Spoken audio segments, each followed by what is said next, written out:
Nous sommes le dimanche 6 novembre 2022. Le but de cet enregistrement est de présenter schématiquement le programme et l'enjeu de la section clinique 2023 qui se tiendra de janvier à juin en présentiel. Cela fait près de 30 ans que la section clinique dispense un enseignement qui, comme son nom l'indique, est un enseignement clinique réservé aux cliniciens, aux psychologues, aux psychiatres, pour interroger ce qu'il en est d'une clinique à partir de la psychanalyse, à partir de Freud et de Lacan. Cette section clinique est constituée de 3 modules principaux. D'abord, une présentation de malade qui permet de recevoir un patient hospitalisé et à la suite d'un entretien de repérer ce qui lui est arrivé dans sa vie qui a nécessité cette hospitalisation et de discuter en cela avec l'équipe psychiatrique qui le prend en charge. Deuxième module, l'élucidation des pratiques cliniques qui permet aux cliniciens d'amener des cas de leur pratique qui leur posent une question, où ils ont une difficulté à s'orienter, ou bien une façon d'amener un moment de leur travail pour à nouveau interroger l'orientation qu'ils prennent. Le troisième module, c'est le cours théorique qui essaye de reprendre des concepts de Freud et de Lacan pour montrer, c'est là le point essentiel, en quoi ce sont des outils pour la clinique. Étant entendu que notre position est la suivante, qui était la position de Lacan, qui est la position de tout clinicien qui sait le poids du concept et la vivacité de la clinique, à savoir, premièrement, il n'y a pas de clinique possible sans des concepts qui la légitiment, et deuxièmement, tout concept, même le plus abstrait, a des conséquences cliniques s'il est utilisé. Donc, concept, outil, pratique clinique, interrogation, et notamment une interrogation à propos de la clinique des psychoses. Le cours théorique pour l'année 2023, qui, j'insiste, aura lieu en présentiel à Marseille, a pour titre « Je pense, donc je suis », S-O-U-I-S, qui est un terme qui peut surprendre, qui peut dérouter, qui est un mot valise, à savoir une jonction, une concaténation entre le « je suis », qui fait référence au cogito cartésien, et le « je jouis », qui est une formule qui ne peut pas être telle qu'elle dite, c'est-à-dire le pronom personnel à la première personne et jouir, le mot étant à prendre au sens que Lacan lui donne, un excès par rapport au principe de plaisir, une subversion de l'automaton. Je vais déplier ce point, donc je pense, donc je suis, qui est une phrase de Lacan qu'il utilise dans son intervention en 1974 à Rome, qui s'appelle la troisième. J'ai donné un sous-titre, et nous en avons discuté avec les collègues qui enseignent dans cette section clinique, à savoir comment la psychanalyse subvertit toujours la clinique. Donc le titre, je pense, donc je suis, le sous-titre, ou, au sens de ou bien, ou comment la psychanalyse subvertit toujours la clinique.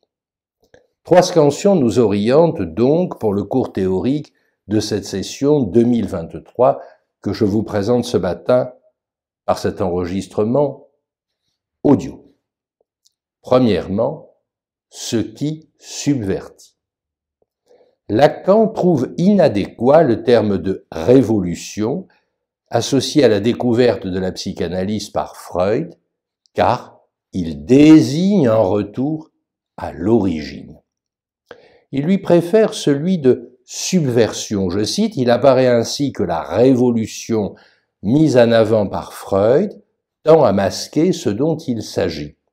Ce qui passe pas, révolution ou pas, c'est une subversion qui se produit dans la fonction, la structure du savoir. Comment, c'est la question que je pose à la suite de cette citation de Lacan, comment Freud subvertit-il la définition du savoir, expliquant notamment la résistance à la psychanalyse et donc les attaques depuis sa naissance contre elle. La réflexivité du « on sait qu'on le sait », personne assise, à l'affirmation « un savoir se sait », se substitue une trouvaille faisant coupure épistémologique. Je cite à nouveau Lacan, « la psychanalyse révèle un savoir insu à lui-même ». Et le mot « insu » a toute sa place. Le dire, c'est moi qui commente la phrase de Lacan, le dire insu ne l'assimile pas au chaos, voire au sans-loi. Au contraire, je cite à nouveau Lacan, le savoir insu dont il s'agit dans la psychanalyse est un savoir qui bel et bien s'articule, qui est structuré comme un langage. Deuxièmement, première subversion. Le cogito cartésien, cogito ergo sum, je pense donc je suis, est la condition du sujet de la science. Sans lui, la science ne se décolle pas de la religion ou bien de la magie et ne peut se constituer comme champ autonome. Sans le sujet cartésien, sans le sujet de la science, le sujet de l'inconscient ne peut être historiquement dégagé. Freud, à ce titre, est fils de cette rupture dans le champ du savoir. En 1964, Lacan dira tout de go que la démarche de Freud est cartésienne, en ce sens qu'elle part du fondement du sujet de la certitude. Mais la psychanalyse, issue de la science, subvertit cette certitude. Il y a, je cite à nouveau Lacan, il y a dissymétrie entre Freud et Descartes. Elle n'est point dans la démarche initiale de la certitude fondée du sujet. Elle tient à ce que ce champ de l'inconscient, le sujet, y est chez lui. Et c'est parce que Freud en affirme la certitude que se fait le progrès par où il nous change le monde. Vous entendez cette phrase, elle est forte. Le progrès par où c'est Freud, nous change le monde. C'est-à-dire, c'est une véritable rupture, une véritable subversion dans le champ épistémologique et même au-delà dans le champ des savoirs constitués. Au « je pense », c'est substituer un « ça », c'est dit à « ça pense », et le moi du sujet l'ignore et il perd sa maîtrise, son contrôle. Une conséquence, l'inconscient ne relève ni de l'être, ni du non-être. Autrement dit, il y a quelque part quelque chose d'une ontologie qui est subvertie, et Lacan dira que l'inconscient, c'est l'évasif. Pas d'ontologie mentale, donc, qui vaille pour la psychanalyse de fixité identificatoire. Troisièmement, qu'en est-il de la deuxième subversion? Dans la troisième, en 1974, Lacan revient à la formule du cogito pour la subvertir à nouveau. Une jouissance sans sujet, c'est-à-dire une jouissance qui rejette ou mieux forclôt le sujet, définit de façon nouvelle l'être. L'être du sujet n'est pas à chercher dans la pensée, mais, et c'est le point inouï qu'on dégage, mais dans la jouissance. Je suis là, dit-il, là où ça jouit. Le je est placé là où il y a la jouissance inconsciente. Le cogito subverti par le ça jouit prend forme nouvelle. Je pense, dit-il, donc ce S majuscule E jouit. Je pense, donc se jouit. Lacan ajoute, en créant un mot valise, celui que j'ai cité au départ, le mot valise qui conjugue, qui rassemble je suis du verbe être plus je jouis du verbe jouir, et ce qui donne je souis, S-O-U-I-S.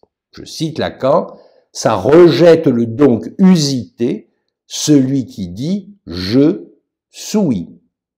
Rejeter est ici à entendre comme ce que j'ai dit de la forclusion, dont il a parlé, vous vous en souvenez, dans son séminaire 3 à propos de la psychose, donc comme ce que j'ai dit de la forclusion, rejeter, le je souis reparaît dans le réel.